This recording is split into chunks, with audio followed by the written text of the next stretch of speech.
Here we are. So we'll come down to the marina today and give you a little boat tour. It's lovely with the boats around by.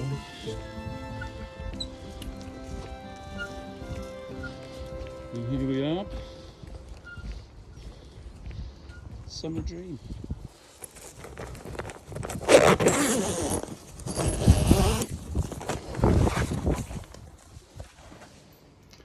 So here we are on the inside of Summer Dream. Just gone through the hatch there. Open it up. Meg's here. Say hello, Meg. Going to get some of these blind covers off, or window covers off, and show you around. There's a bit more light in here now. There's Meg again. So yeah, Summer Dream. This is a new tube heater I bought just to put in the boat, just to keep it warm for the winter. It's the nice seating area at the back. Holes there which you put a table in. The engine's under there, which I'll show you another day. There's a little toolbox area there, which the fuel tank's under. An inspection hatch and the inverter switch. Here we've got the captain's seat. This flips forward, or it's not forward, turns over, so you can have this bit as your seat, sitting it at the table. And the control panel.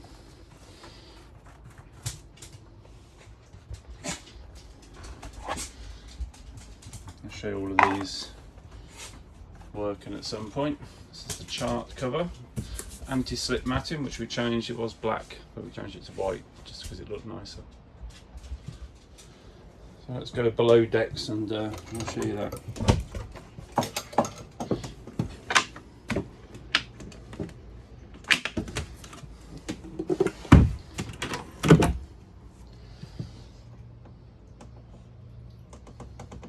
I've been out on it a couple of times, so there's bits laying around. The seating area, I'll put you on wide view. Seating area, which has got a little table just left on the deck bed there. This also turns into a double bed. Get some more light in here too.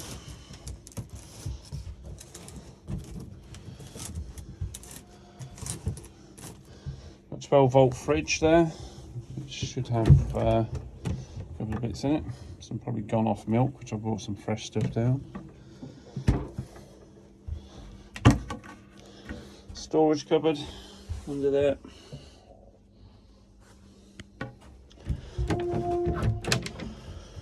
This is the shower. Another storage cupboard there, sink there, and a brand new Thetford cassette toilet. There was one on board when we bought it, but I decided to change it. The flush button wasn't working, so yeah, just bought a new one. It's only about 130 quid. I can just about stand up in here to use the shower. Also got the little galley area, the sink there. I'll not turn the electricity on yet, so the tap doesn't work. 2-ring burner there. It's a grill. Excuse the noise, nosy Meg.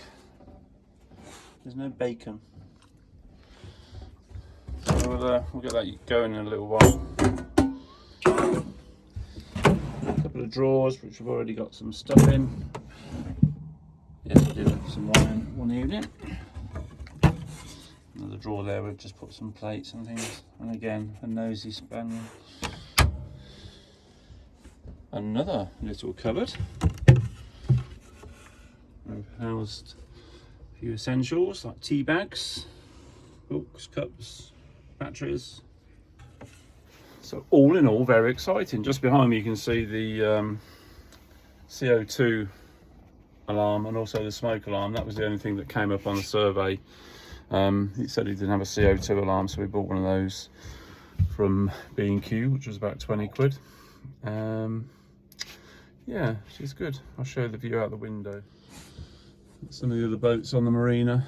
This is how it's Buckden Marina in Cambridgeshire. They also have some lodges that people own. They set at the back there, which are fabulous. I'd quite like one of those myself. We've also got this other berth under here, which is full of bedding I used the other night. A bag with drill, I wonder where that went. And this is the table that goes onto the deck area. See the two legs go onto the poles. That window, which I'm going to crack open a little bit just for some ventilation. Fishing rods, but yeah, two people could sleep under there quite happily.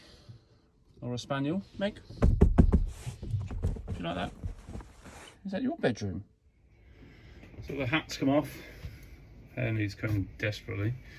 Yeah, it's surprisingly warm down here. I know it's quite mild for the October.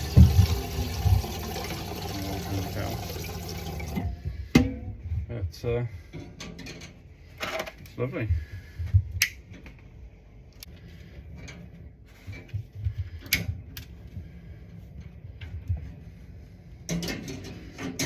So that boil away.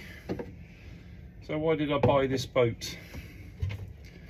I think I mentioned on the first video I did when I was sitting in the car that I had planned on retiring to a narrowboat and living on that for a couple of years.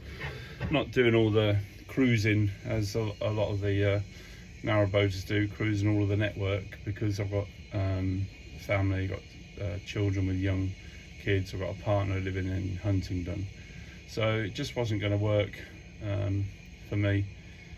If I was single maybe, or if my partner wanted to live on the boat as well, but she's got kids at home, so it just wasn't practical.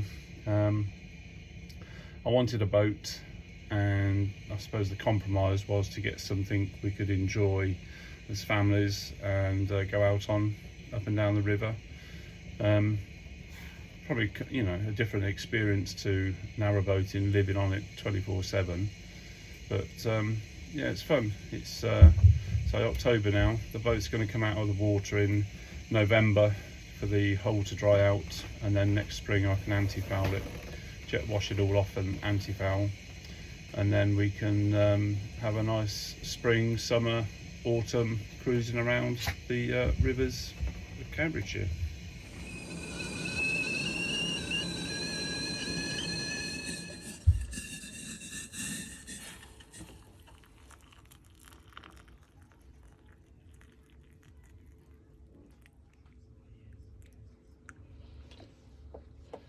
How strong do you like your tea?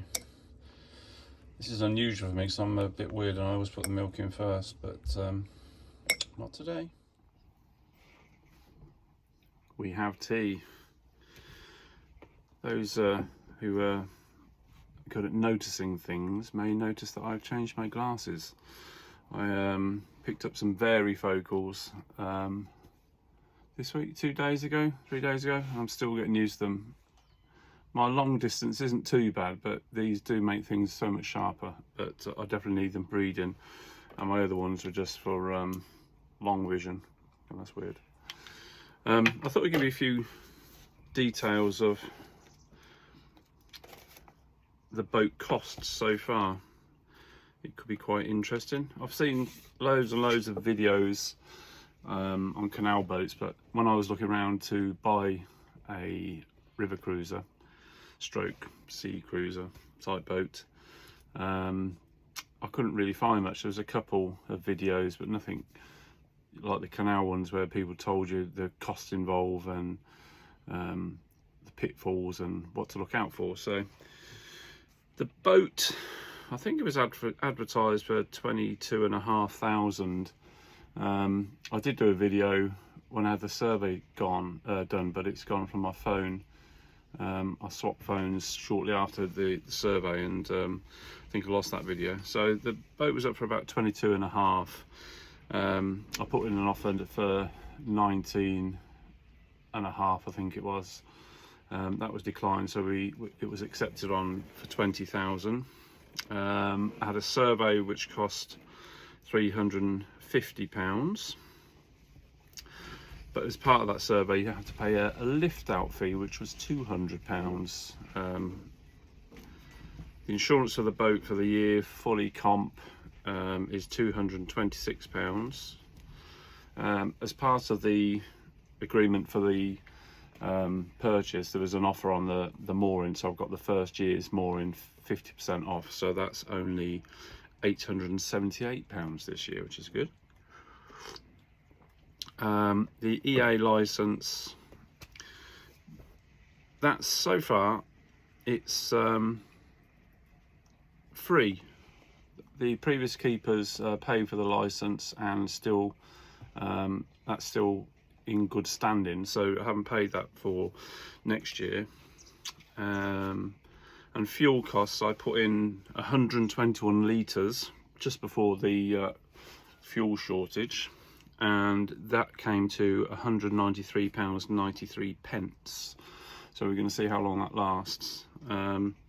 At cruising speeds, which is, I mean, we were just bimbling up and down just over 3 miles an hour, I think it was 4 miles an hour, just past tick over, and so I'm hoping it's not going to use a lot. It's a Volvo Penta 145 engine, petrol.